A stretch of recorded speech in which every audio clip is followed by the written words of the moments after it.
Everyone.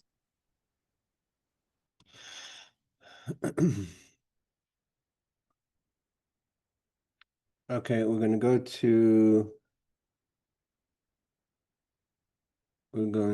to share the page.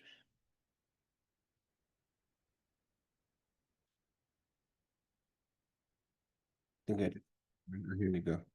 Hey Barbara, sorry about that. Trying to figure out how to change this setting that changed them. All my settings got refreshed. Oh, Okay, hi, Rabbi. who are you? Okay, we're learning now the middle of the laws of Shabbos, of different things that we can and cannot do. So far, we've been dealing with things that are related to cooking or heating. Rebecca, I wanted to answer you. Sorry, I forgot to mention that I spoke to my brother-in-law. The machine that you have, because it has the covering on it, so it's like a regular blech or hot plate. That's fine to use on Shabbos. Amazing. Thank you so much. No problem. I was going to send you a message. I wanted to wait till after Yom Tov. I asked him over Chag and Baruch Hashem now. Yes. I appreciate it. Thank you very, very much. No problem. Okay, so we're holding, I think, yes, we're holding Halacha Hey in Siman Pei, which is number 80. So we were talking about, we're going to go back to certain things when we finish. This is a long chapter. I want to go back to a few things that we didn't cover in the previous few laws. But let's just go further for now. So the law says like this: B'Shabbos asur lahatmin mishum davar. Okay, these are laws. These are complicated laws of atmana, of what's called wrapping foods, or really lahatmin means to kind of hide or bury food, like they would do in the ground. But even if it's not in the ground, it's forbidden to wrap food on Shabbos, which is to totally enclose the food so it maintains the heat. So I feel even if the thing that you're wrapping it in doesn't increase warmth. The idea is for instance, sands and certain things that the actual thing that's being wrapped in or hidden in could add heat to it, so it becomes even harder than it would. Aside for just maintaining heat, it starts getting hotter, which is kind of cooking on Shabbos. But even if it's even if it's being hidden in something that doesn't increase the heat, still it's forbidden to wrap something on Shabbos. Therefore, he says, so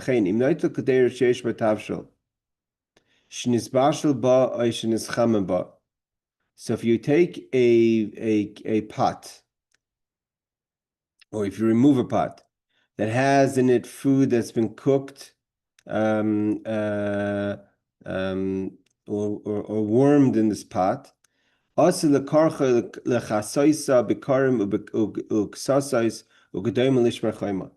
not allowed to wrap on Shabbos or rewrap on Shabbos. Let's say take a down pillow or cushions to put it in on Shabbos so it should remain hot. Some people have the custom. Let's say if you do it before Shabbos, if you don't want to leave on an electric, so they'll hold the thing on in materials on Shabbos. And here it says you're not allowed to put it in. You're not allowed to wrap anything. Hey, Aaron, holding law. Hey, you're not allowed to wrap any food on the Shabbos that's going to be totally wrapped, even if the thing that you're using is not moisef hevel, doesn't add heat. So again, today, you have sand, you have other things that could be moisef hevel, but surely not if you had, let's say, an electric blanket that's foldable, right? So you couldn't, that for sure you couldn't add in. But even if it wasn't an electric blanket, you cannot do that on the Shabbos. Okay, so wrapping on food on Shabbos is forbidden, and he's going to give us in the footnotes some information. The Kli Rishon, when we're talking about is to wrap the Kli Rishon, which would be, let's say, for instance, let's say you took the soup off the fire on Shabbos, the blech, and you wanted to keep it hot. So you can't then take the pot of soup, excuse me, and wrap it in something that would maintain the heat.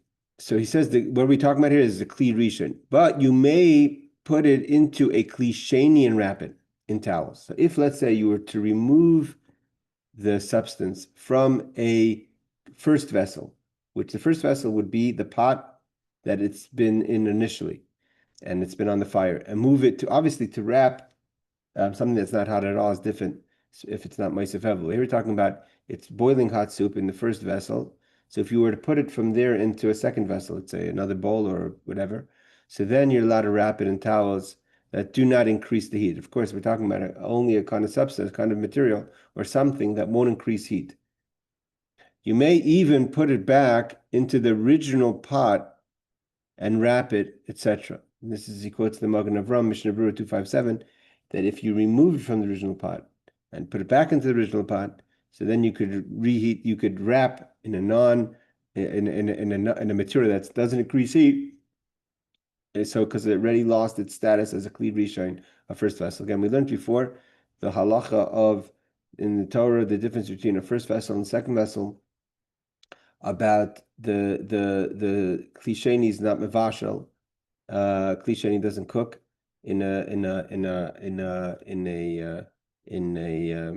doesn't cook things don't cook in a Kli Sheni, and we're more careful even to have Irui Kli Rishon. So we have sometimes a Kli Shlishi, but even a Kli Sheni, a second vessel, which again would be removing it, for instance, from the pot into a bowl or into another pot. So the second pot is a Kli Sheni, then you can wrap it, or if you remove it totally from the first pot and put it back in the first pot, obviously at that point, not sure how you'd remove it from the first pot to the second pot. It would become a Kli Shlishi because it went into second, then would go back to the first.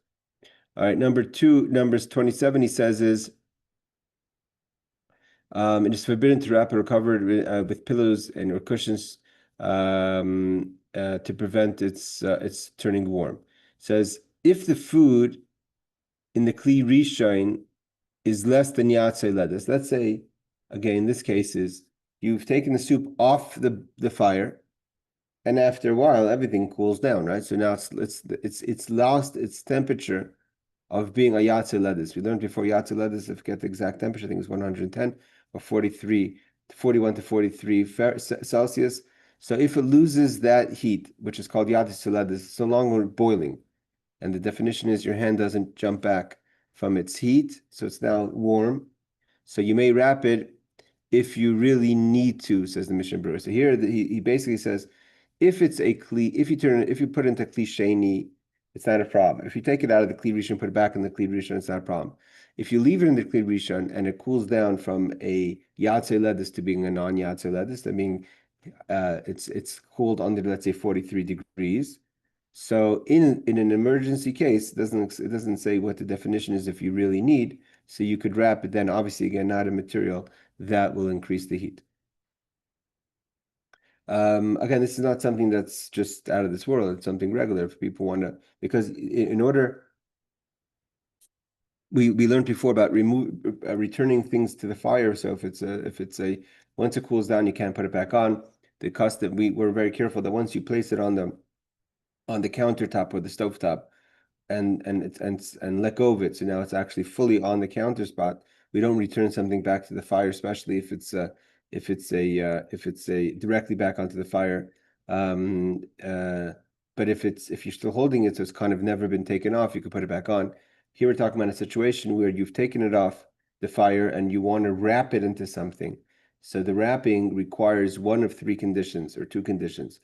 A, it's no longer in a Kli. Three conditions. Hold on, Aaron. What? A, it's not. It's not in the Kli Rishon. It's not in the original pot. Two, it's if it's in the original, it can't be put into something in any situation that's Ma'aseh Hevel that increases the heat. Again, not increasing the heat doesn't have to be something electronic. There's certain natural substances like sands and earths that actually increase heat on something. And number three is depending on if it's been removed from the Kli Rishon, now it's in a Kli Sheni, or if it's in a Kli Rishon in extreme cases and it's warmed to the level that's no longer Yatzei Ledes, it's no longer hot enough that your hand should jump back. So then you could wrap it again in a substance doesn't add heat. Yes, Aaron. And Okay. this would retain some sort of level of warmth. Yes. Okay. If you cook it and it's wrapped the way whatever you just mentioned, it's wrapped in that way, and you take it off the heat and now it's Shabbos. Can you leave it? Oh, that's an excellent question about hatmana that's been left. So if you've left it into something that's not moisef hevel, doesn't increase the heat before Shabbos, is different. Once you open it, you can't put it back in. Again, unless it's totally cooled down. But if it's to leave it initially before Shabbos, that's permitted. Again, people do that because of if they don't want to leave an electric thing on, if that's the only thing that's warm, etc.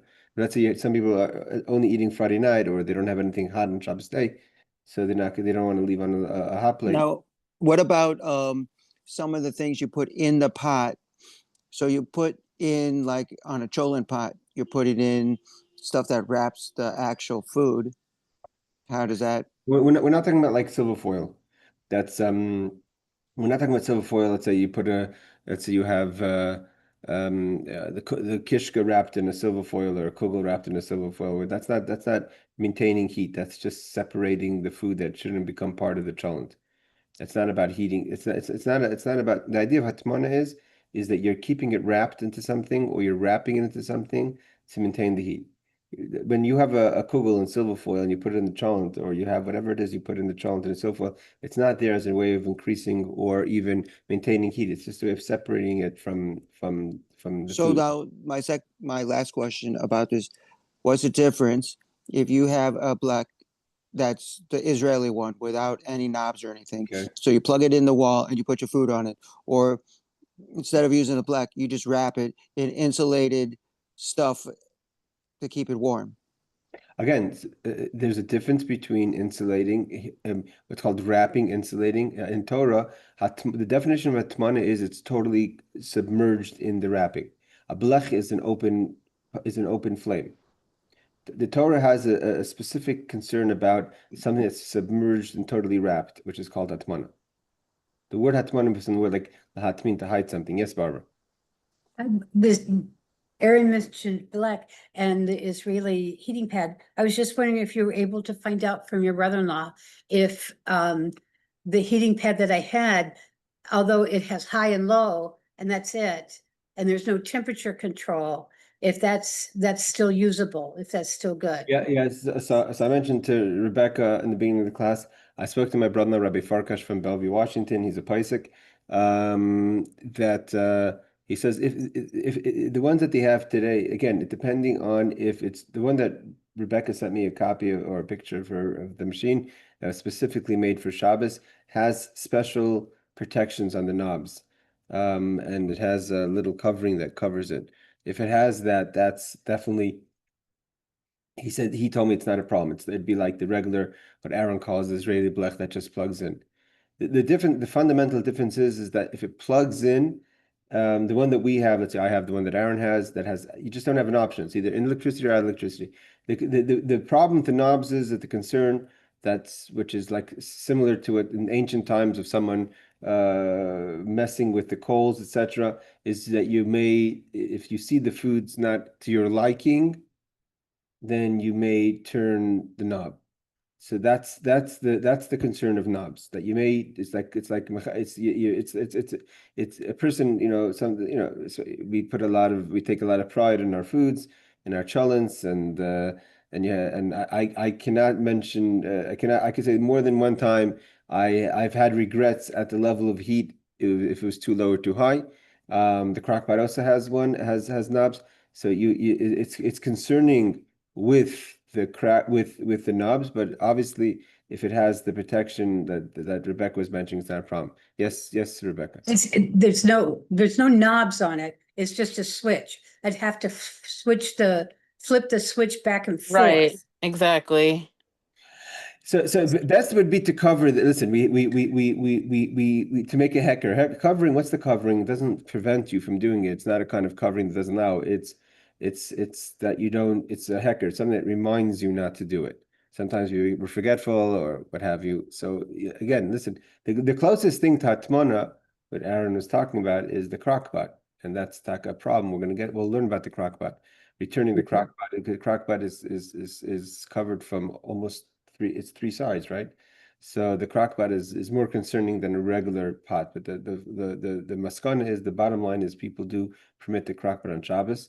The knobs, there's knobs on most crock pots, but better to cover it so you have a hecker. If I've ever had a problem on Shabbos with something cooking, it's been with a crock pot because it's very hard to manage that heat. Yes, Rebecca.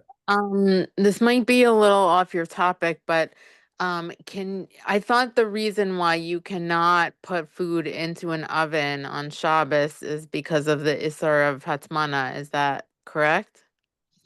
So yes, there is an opinion that, but see, unlike the crock pot, the actual, first of all, depending on the setting of the oven, and if you're putting it in the oven or taking it out of the oven, so you have to remember there's a lot of other problems the oven has with lights and other things.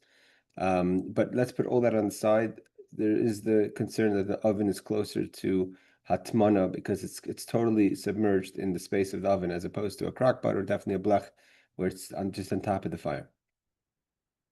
But if you have something in the oven, if the oven is on, right? So it's different if the oven's on. Again, we learned last week that Shabbos mode on an oven is not so simple, because if it's Shabbos, depending what it's doing, and there's obviously more. It's a question of putting it back in on Shabbos is different than taking it out. And when you open this, if you open the door, depending on what the Shabbos mode does, so open the oven door.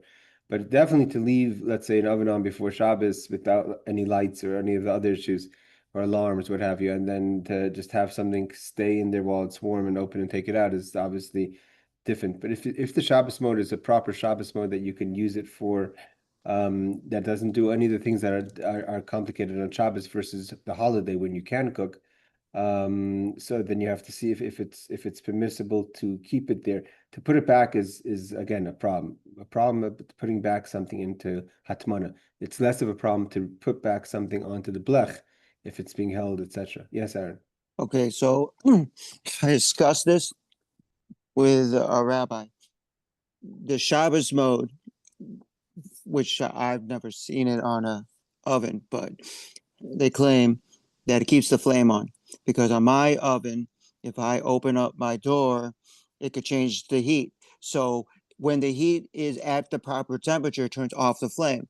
When the heat becomes lower, it turns on. So if you open it up and then you cool it off, it'll turn back on to get back up to the heat that you had set it at.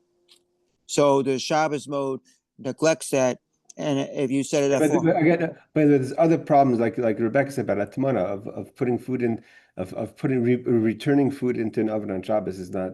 When we talked last week about putting food on a blech on Shabbos, if it's a davar lach or davar, or if it's davar yavish, something bishul bishul, it's different when you're talking about a hot plate that has, let's say, putting something on a hot plate doesn't have any liquids or no gel, whatever, what have you, than if we're talking about putting it back into an oven on oven mode. that's why we just don't use the oven. It's just too many complicated laws. Yeah. Okay. Law number 6. Davar she'ef sheklal achle b'li hadacha. Okay, now there's other laws that are maybe not your typical, what we call, what we're aware of. Let's say there's a food. Part of the different laws of Shabbos is not just cooking. That's Aish. There's other laws that are permissible, that are prohibited on Shabbos, that are food related, not just writing or cutting or other things. For instance, there's kneading. It's all about what's called weekly things. Boirer, separating, all kinds of different laws that may not seem like it's a big deal. Excuse me, but consider that you're doing something, you're changing something on Shabbos, or fixing something on Shabbos. So here we have the problem of a food. Again, on top of my head, I don't have an example, but a food that cannot be eaten without washing. Like not foods that doesn't mean if you a cucumber or something like that, because it can be eaten without washing. You may not want to eat it without washing. We're talking about foods she efsher klal, something that cannot be eaten without washing. So you're basically on Shabbos making the food from being inedible to edible. Not again, we're not talking about if you washing your oranges or sorry, washing your apples or cucumbers, which for good reasons you want to wash it, but it's saying after you cannot. It's not possible to eat without washing. So you're not allowed to asla dicha b'Shabbos. You can't wash it on Shabbos. Afilu b'tzainin. It's not about the hot water, or even cold water, because you're fixing the food to make it ready to be eaten on Shabbos before it was not able to be eaten. Now it can be eaten. But dove, however, let's say dug maluch. Here he gives an example of herring. He calls it herring, dug maluch, which is salted fish. Let's say, I guess different types of fish, but let's say you have a very, very salted brine that it's sitting in. And maybe the custom would be that you don't just take it out of the brine and eat it, but you first soak it or wash it off of that very salty brine. So you're allowed to, you can't wash it off, but you could put it into cold water. You have to be careful. The hot water could maybe cook it. The cold water to just kind of take off the strong salt of taste of salt. Why? Because although it's not pleasant to eat it like that without washing it off first, but it can be eaten. It's just that it's too salty. So that's different than something that cannot be eaten without being washed off. So he says in footnote number 28, I'm just trying to think of an example of this. So he says in footnote number 28 about even if in cold water. Yes, Barbara. I was just gonna say like a tomato. You couldn't really eat a tomato without washing it. No, I don't. No, a tomato is not. We're not talking about. You're thinking about like it's a bit maybe hands have touched it or it's a bit dirty. It's talking about it's not possible to eat. There's a fish that's cooked in actual salt. You cannot eat it after it's cooked without cleaning the salt off. Well, I'm not sure if he means that. He says dag maluach. Can herring? It's very salty. I've never cleaned the I salt think off of a herring. and he's not talking about hygiene here. I think he's talking about foods that are just literally cannot be eaten without being washed. Maybe there's a poison. I don't know. So he says, this is the option. This is the opinion of the Pri Megadim and the Nishmas Adam. But the Mishnah Brewer 31837 rules, according to the Beis Yosef, Eliyahu Rabbah, etc., that you are allowed to make it edible by rinsing with cold water, for there is no prohibition of makeh b'patish, applying the finished touches regarding food. So he says that this is not, it's not the opinion of everyone. The opinion of the Magen of Ram. Basically, here the concern is makeh b'patish. Makeh b'patish means when there's something that's missing the final touch. Makeh b'patish is like the actual means the final hit of the hammer. Right? Let's say you have something you built. Everything's there, the structure is there. It's just missing that last bang of the hammer to finalize it. So according to Torah, makeh b'patish is fixing on Shabbos, because that's its final action that's required to turn it into a usable thing. Right? That last knock of the hammer on the nail. So the Mishnah, the opinion that the Kitzur Shulchan Aruch brings down, and maybe you're right, Barbara. Maybe the opinion of the Pri Megadim is even washing. It doesn't seem that it's a hygiene question. It seems like I don't know. I can't think of an example on top of my head of a food that requires washing to make it edible. And he says dag maluch is not included. This salted fish, maybe salted fish herring is not as salted as the fish Aaron is talking about. But he says the opinion of the Mishnah Brewer is of the Chofetz Chaim. Is that unlike the opinion of the Kitzur that he takes of the Pri Megadim, is that there's no such thing as makeh b'patish food. The final knock of the nail doesn't apply to food. So therefore, if the food is lacking rinsing, in this case that would be the hitting of the hammer, that doesn't apply to food. Yes, Aaron. Why didn't they give an example in? And if I'm just reading the actual Hebrew words here, he's the Kitzur. The Kitzur Shulchan Aruch. The point of the Kitzur is the word Kitzur means the short version. He Right, I know. cuts out all these things, so he shouldn't have to add. He says efshar klal. The words, if you want to just analyze the actual text, the word efshar klal means it's impossible. That would be the English word. What did he say in English? He doesn't use the word impossible in English. He says cannot be eaten at all without being rinsed. He doesn't. The English that they chose in the Chabad.org is not as strong as the Hebrew version, which is ef sheklal, means not that you the way the English said it cannot be eaten without being rinsed could maybe lead to think that we're talking about rinsing the tomatoes. Seemingly from the Hebrew, ef sheklal means it's not possible to be eaten. Again, let's say you have a poison or something that's on it. Some people argue that hygiene, if you eat fruits and vegetables out of a supermarket after it touched a whole bunch of hands of the different people that are operating it, it is a poison. There's halachically, it talks about the laws of money. It talks about because money is talking about coins, because coins are being passed from person to person. There's a sweat that's on the coins that's poisonous. Torah says you're not allowed to put as a means of protecting yourself. You're not allowed to put coins in your mouth. Okay, so let me ask you this. So let's talk about lettuce. You would never, as a Jew, eat lettuce. It's not checked. Checking has a washing, and if you didn't wash it, you can't eat it. That's a good point. That could be that kind of food. You're talking about like getting rid of the bugs and stuff. Yes. But that's different. That falls into other problems of bayrer, of taking psilas, taking out in the Shabbos for sure. Take the bugs off is not just because it can't be eaten because of the halachic, it's also because the process is the problem.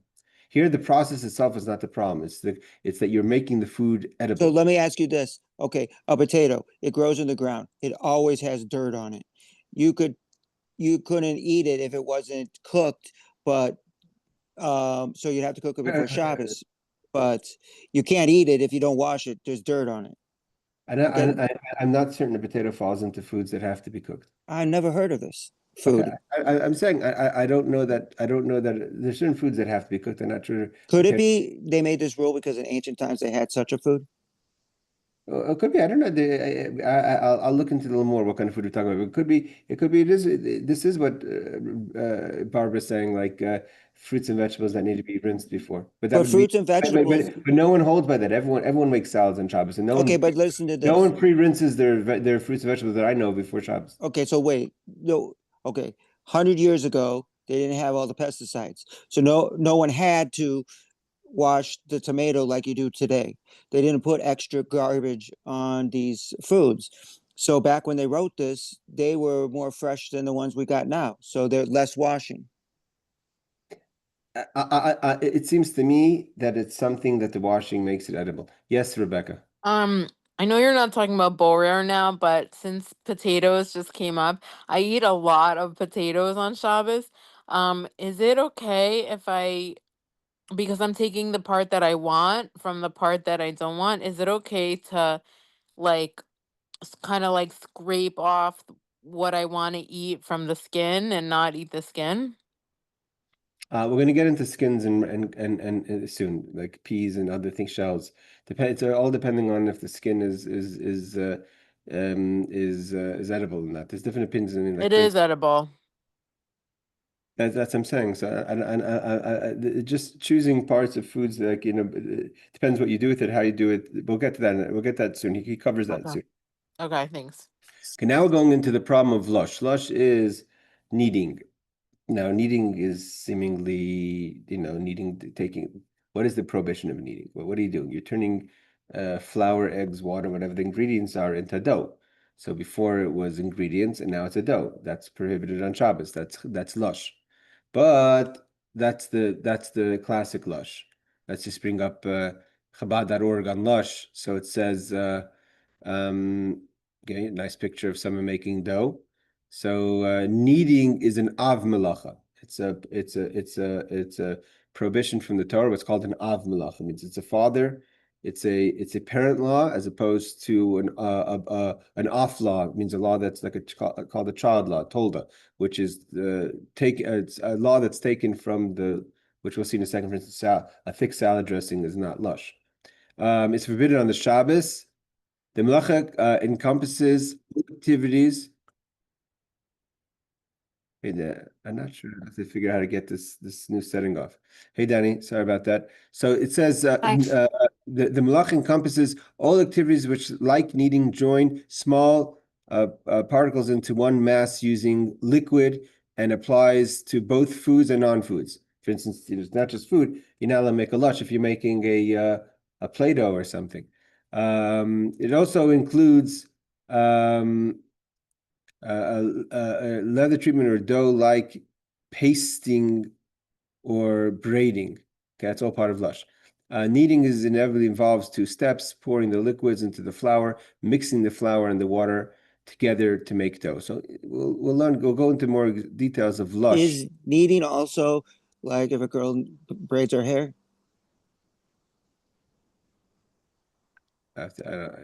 Braiding is, I don't know if that does that fall into kneading?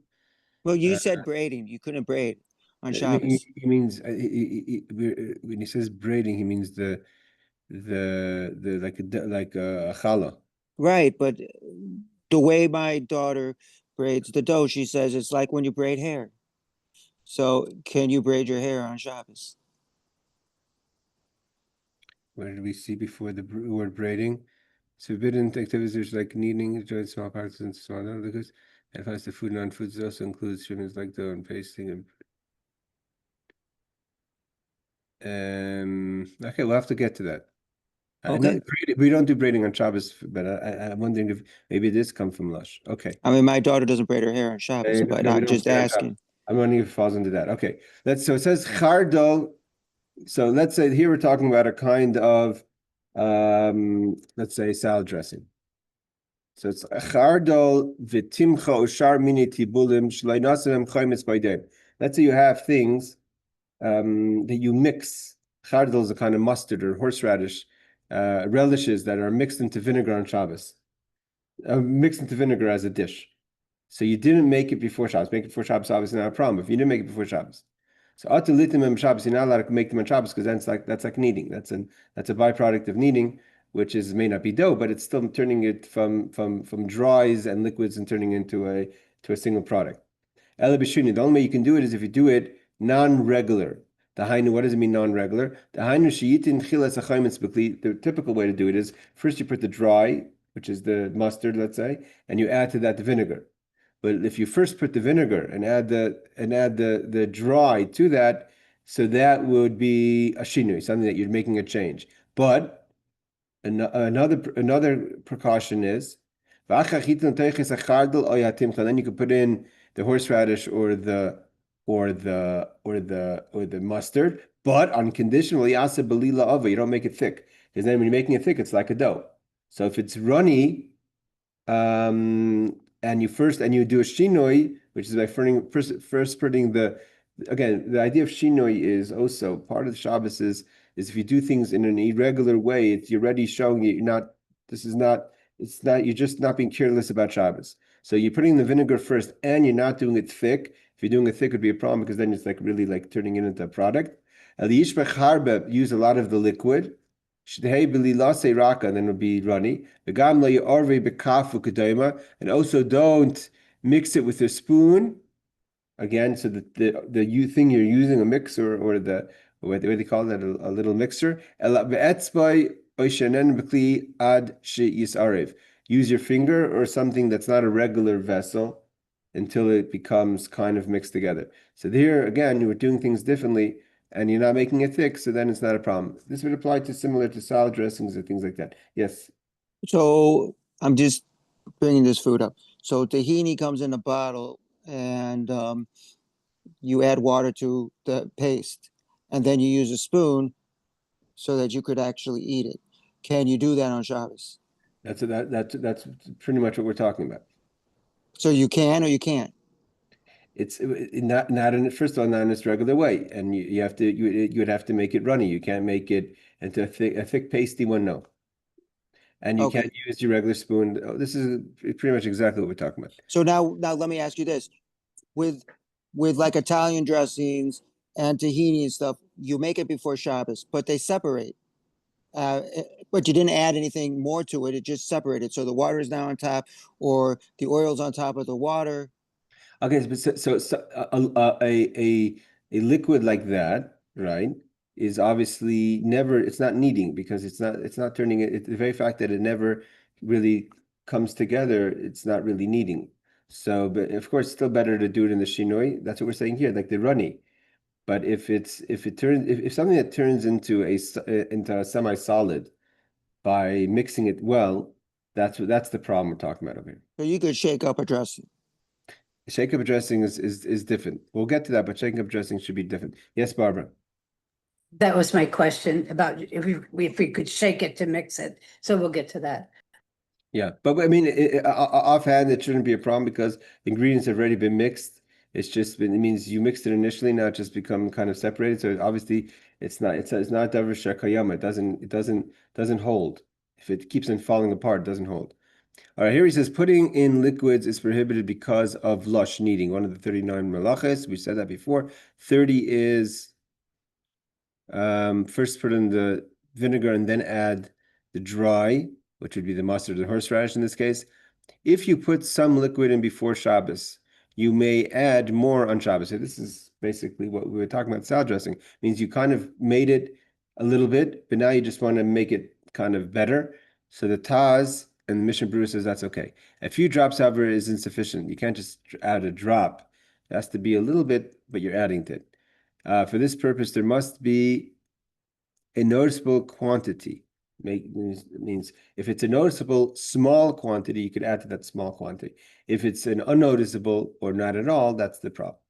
Okay, now footnote number 31. Again, these are a lot of these things are a question of fresh or what have you. Okay, you can't use a spoon, but use your finger or something else. It says if you put a liquid, so it goes, if you put in the liquid on Shabbos, b'diavad. Let's say you've already put in the liquid, and you've done it. You shouldn't have done it, but you've done it. So you may eat it, says the Bir Halacha, means you don't have to put it on the side. This is because many poskim rule that the prohibition of lush applies only to kneading, but not to pouring in liquid. Meaning the actual biblical law is literally taking all the ingredients, let's say of dough, and kneading a dough. Here you're just pouring in a liquid, even if you're not. It's not your classic idea of kneading. So therefore, you should not do it. But b'diavad means if it's already been done, then it doesn't mean you have to put it on the side, etc. The opinion of the Smak Sefer HaTruma and the Yarim. Okay, let's do one more. Now here's the question of Noilid, or something that's coming up that's not been before Shabbos, Muksa, right? So let's say you're a person who has a backyard with fruits. Can you pick up fruits on Shabbos and eat them? So it says Perish Nimsutach Ilan. If you were to find fruits lying under the tree on Shabbos, Asura Fila Betilta, not only can you not eat them, you can't touch them, the Muksa. Sheminaf Layim, because maybe they became ready today, meaning if they fell on Friday, so that's not a problem. But the problem is we don't know if it fell on Friday. Maybe it fell over Shabbos. Now here's another question. Let's say you have some sort of arrangement, and that's like that sometimes in Jerusalem, where you pick up things from a non-Jew on Shabbos. So the non-Jew is allowed to have them. But the question is, in this case, we're talking about fruits and vegetables. Can I go to a neighbor that has a garden outside with fruits and vegetables and borrow in a permissible way, obviously to carry, for however that would be, it's in Erev, fruits on Shabbos, fruits and vegetables on Shabbos. So is that a problem? So he says, he says, if there's fruits and vegetables from a non-Jew, it's the same problem, because if it came into being on Shabbos, that's a problem. If there's a concern, and that could be if someone has a private garden that they picked it today, because the food itself, it's not about it being a Gentiles or not. The food was on the tree before Shabbos, and so therefore before Shabbos it's something that happens on Shabbos. It's like the washing of the fruits. You can't take something that's noiled b'Shabbos, right? Asur mafil betilta. Again, it's not even about, you can't even touch it. But if, for instance, this person doesn't have a garden, or it's something that's not from their garden, and it's from the supermarket, and the supermarket is not running foods that are fresh every day, so that's different, obviously. So there's other issues, he says, that would be is if the fruits and vegetables, even if it was picked before Shabbos, came from a space, the tchum, which is the boundaries of one of Shabbos, right? We learned about, so we have up to 2,000 amos, we have a certain amount of space that is your space of Shabbos. If let's say the delivery truck came from out of that area on Shabbos and delivered to the supermarket, and the Gentile went, picked it up from the store, and now you want to use it, or let's say you have a servant at home that or a housekeeper at home that brought something from the supermarket, even without you asking them, then there could be a question also of chus l'tchum, if that's a possibility. I mean, to say that the vegetables came on the Shabbos, and that's possible. Okay. Let's just do the footnotes in this and we'll open up to final questions. So we're talking about fruits found under the tree must not be removed, for they may have fallen on that very day. 32. A suffix that is also prohibited, and so says the Mishparim. Even if you're not sure, it's still prohibited. It is prohibited for two reasons. One is muktzah, means it hasn't been ready for you on Shabbos. Also, you might come to pick them off the tree. If you're going to allow someone to eat, let's say, take away the problem muktzah. Muktzah means something that's something that you don't have intention to use on Shabbos or Yom Tov, for that matter. Then once even if it comes available to be used on Shabbos, so that's a problem. So, for instance, while the apple was on the tree, it was not going to be used on Shabbos. Once it becomes picked, so it was muktzah before Shabbos. It was something that was on the side, or so to say, wasn't available on the Shabbos and became available on the Shabbos. That's a problem. That's the laws of muktzah. So he says, but there's a second problem. And the specifics here is the second problem is in order to eat the apple, is you have to take it off the tree. That's another prohibition, not just muktzah, of taking off an apple on the tree of Shabbos. If we're going to say that you could pick up the apple from the ground on Shabbos, taking the muktzah issue in the side, that may lead the person to the next time, or in a different scenario, actually pick the tree. So that's where the precaution is. Aaron, you wanted to ask something? No. Okay, now my question is, so some fruits start to deteriorate on after you pick it. So some people like to grow their own fruits and vegetables because the store-bought ones, you don't know how long it's been sitting there for. So you want to eat it on Saturday, and it's going to be more than 24 hours since you picked it, because you can't pick it on Shabbos. So how do you keep it from starting to deteriorate and not taste the freshest? I mean, it's the same thing when you have a steak. They keep cooking, and then it's overcooked by the time you want to warm it up.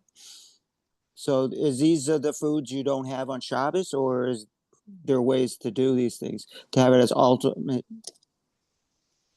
I'm not sure what you're looking for an answer. If you're asking if there's any way to pick on Shabbos, it's prohibited to pick on Shabbos. Right, but is there any way keeping things fresh on Shabbos there's the refrigerator. There's other ways of keeping things fresh. The halacha goes into questions about 2 days of Yom Tov, or going Shabbos into Yom Kippur, or Yom Kippur into Shabbos. About in the ancient times where they didn't have refrigerator, they would keep the fruits and vegetables fresh by keeping it in cold water. So there's a question if you're allowed to prepare fruits and vegetables for one day into the next day because of your concern going into Yom Tov to put it into cold water. But means that's a problem of achana, of preparing one day for the next day. But it means to put it into cold water on the Shabbos itself is to keep it cool and fresh. That's not violating the Shabbos of in the way you're doing it is not a problem in the Shabbos itself, because it's something that, let's say, to put food back in the refrigerator, or to put apples in the refrigerator in Shabbos is not a problem. To pick it because you want it to be fresh, and that's the only way you're gonna have it fresh. There's no way around that. Again, there's a Gemara that talks about that. If Yom Kippur, today it's not possible because of the calendar. If Yom Kippur would go into Shabbos, so there's allowance to be before Shabbos, before Yom Kippur goes out, to put the food into the fruits and vegetables to keep fresh from spoiling, to put into water. But that's a question of preparing one day for the next day. But here you're talking about because you want to have fresh vegetables, which is important, but you want to have fresh vegetables. If you should be permitted to pick it on Shabbos, or to pick it off the ground that fell on Shabbos, that's not permitted. Okay. Any other questions? Okay. Again, so what we're learning from here is the prohibition is is in this case is of something that's very common. People have trees in their yard or vegetables in their yard, and or taking from neighbors, etc. That's definitely an issue. Yes, Aaron? Just a quick question. So let's say you have rodents or bugs. So could you kick the fruit off your yard so that you don't get the pests? No, I mean, from the problem of muksa, you can't touch it. Um, um, Fruits, I mean, let's say, listen, if things that are falling on Shabbos, or you don't know, most people have trees in their backyard. You're not monitoring exactly. It just things, it's always when you're not watching, things fall off the tree. That's the rule of thumb, right? Very rarely do you watch a tree drop, an apple fall. It's usually when you leave for 5 minutes, there's 5 apples on the floor. So yeah, that's a problem. But the laws of protecting for things like that, of covering, etc., for things that may spoil is different than moving it. Moving it, you're not allowed to. The covering is something else. Okay, I think Thank you. we're going to stop here. We'll pick up next week from law number 9, which is the laws of honey, taking honey from a beehive on Shabbos. Also questionable. All right, Laila Tov, everyone. Take care. Thanks for joining. Thank you. you. Bye.